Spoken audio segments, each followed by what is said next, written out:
Welcome to lesson 2 on our Baking with Kids course. In this lesson, we are going to be looking at some handy little tricks and techniques that make baking with your children more enjoyable for you as well as them. The first thing I want to say is that when you are in the kitchen with the little ones, you have to expect mess. I know that sounds obvious, but if you give in to the inevitable disarray that comes with powdered ingredients, you will appreciate the experience so much more.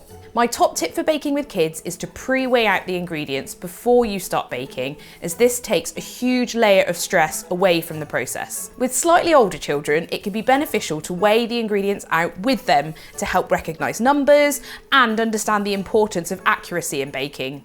With younger ones, you can pre-weigh out the ingredients solo before starting the bake.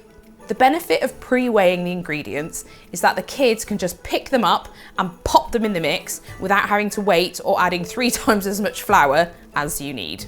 A big part of the pleasure in baking with kids is being able to take your time. If you don't carve out enough time and end up trying to rush through it, then it really does take the fun out of it for all of you. If you can try and factor in little breaks in the baking process, then this can help keep the engagement higher and the boredom at bay. An example could be to make the dough for a pizza, then while it's proving, give the kids a break so that they can come back to the dough to shape it and they're refreshed and ready to bake. I will pop in little breakpoints in the recipes in the course to give you an idea of when is a good time to get a cuppa.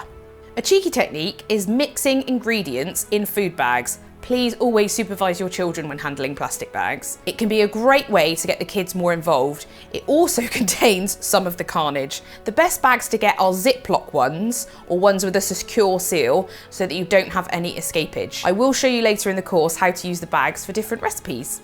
So just to go over those top tips, my main one, pre-weigh out the ingredients so you can get them all in the bowl in the mix as you go. Using food bags is a great way to contain some of the mess, some of it, must emphasise that. Make sure you've got enough time to do your bakes so that you can take a few breaks if needed, the kids can refresh and they can get right back on it.